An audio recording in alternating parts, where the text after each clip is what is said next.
on Lake, where Hitler had been incarcerated after he did his march in 1923. The funny thing was, I mean, there's so many times that Hitler could have got killed. I mean, he was marching in the front of the group, 16 men dropped right around him, and he didn't get a scratch. They did put him in jail, though, for a while in Landsberg. Well, they had a German school for kids, and my parents thought that if I was with them, I would learn German better and maybe learn reading and writing better. And I was there about maybe 6 months, and then my dad got transferred to the embassy in Paris. And so he picked us up, and me and my brother's 6 years younger than me, his brother old, and we went to Paris, and they had a Hitler Youth. Over there they called it Reichsdeutsche Jugend Ausland, German youth, foreign land. And otherwise all these are different districts. The district patch up here, and each one is a different state or a different place where you would, where you come from, they would put that on you. So there was no asking, did you want to join or did you not want to join? It was mandatory. I mean, that was everybody. Even the Pope was in the Hitler Youth. I mean, because there was just no question about it. You had to join, or they stick you in a concentration camp. I mean, the thing about Germany was if you kept your nose clean, nobody bothered you. But at the time, all you had to do say is Adolf is a you know what, and somebody would report you, and you'd be in a concentration camp with all the rest of them. I mean, so it was, in the beginning, he did really good. I mean, he got people working. They came to the Autobahn, and they had like 20 years of really bad time where nobody had jobs. France was there taking all the coal out of Germany. England had blockaded Germany, didn't let no food come in. So he was okay in the beginning, but then all of a sudden, I think power went to his brains. I mean, he just, they took over everything. They owned the newspaper, they owned the radios, they owned the judges, everything was for them. So, I mean, you just had no, if you didn't go along with them, you were gone, you were a goner. So we stayed in Paris. We had a German school there. We lived right in the French, had a nice big home. We don't know who it belonged to, but one thing happened, that the Americans loved to show and fly over with their bombers, their B-17s. They used to come 100, 100, 100. And it was to tell the French people, hey, we're coming, don't worry, just hang in there, we're coming. So we didn't have worries about them bombing, but the Germans didn't like the idea of them flying over, so they put flak all around, and every once in a while they'd hit one, and the first thing those guys do when they hit one, they drop their bombs. So, but your chances of getting hit by that was very, very small. After about a year, and that was in '43. Where were you living at that time? In Paris. In Paris? In Paris, in Rue Chaumel 10, Rue Chaumel 10, right amongst the French people. We had a little, they knew that we were there because we went and had to get milk every once in a while, to go to the bakery, get bread, and I used to buy flowers for my mother. So they knew that we were there, but I guess because we were in the diplomatic service, they didn't do anything.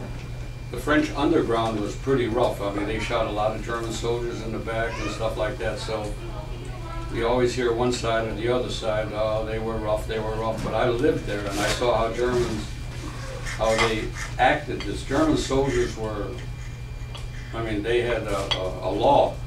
You do anything wrong, we'll shoot your butt. So, I mean,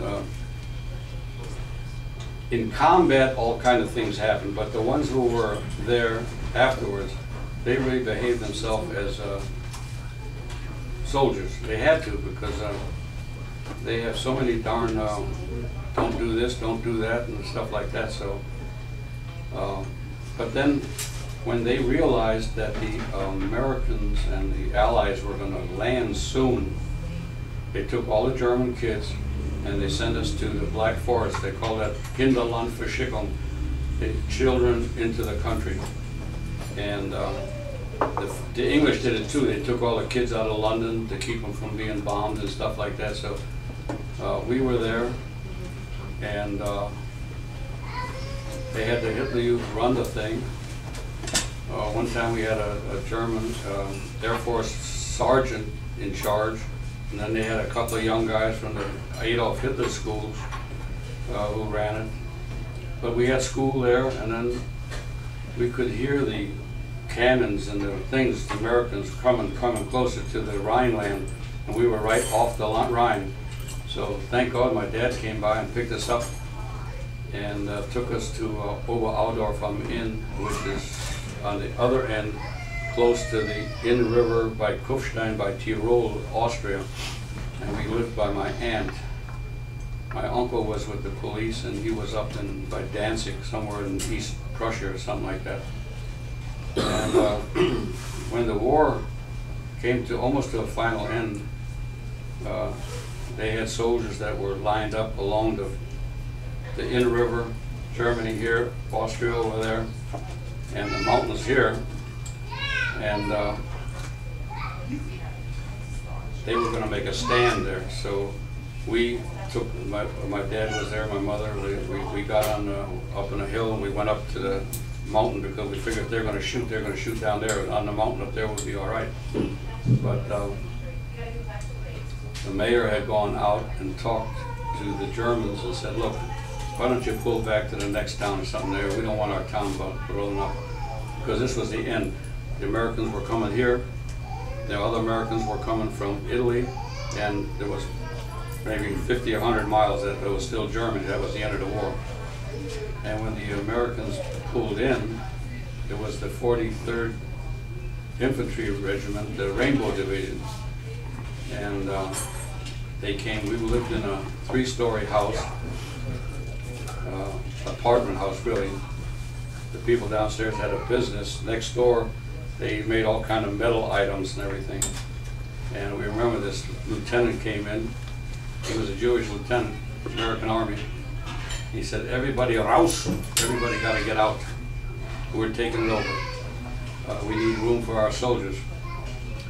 So my mama, wait a minute, my sons are Americans. Well, he looked up and let's hear about that. So I have to see some birth certificates. So she showed him, and he said, okay, you two can stay up in the room upstairs, and all the rest is going to be troops. So they came up, and they lived with us, and naturally they were nice. They fed us, and they gave us chocolate bars and stuff. They left about 4 or 5 days later, and a day later, one of the guys came back and said, man, my carbine, I left my carbine. I said, it's still where you left it, right behind the door. So he got his thing. He didn't want to lose his carbine because, you know, the Army kind of frowns at that. And so my dad got a letter from the new government in that area and said he should go to the next town, Kiefersfelden. They had a cement factory there. My dad, he was an office worker. He didn't like nothing about cement factories. So him and me left, and we went up to the northern part of Bavaria. It's called Oberpfalz. It's something like Arkansas. It's kind of not so good. The ground is not so good. You really got to work hard. We had a farm. My grandfather had a farm, and he had a tavern in this little town, Haag, and it was like 3 miles outside of Amberg, which was about 45,000 people. And in the old days, people didn't have cars and things. They used to take a stroll on Sunday, come out, have some good farm bread and good roadside, they call it over there,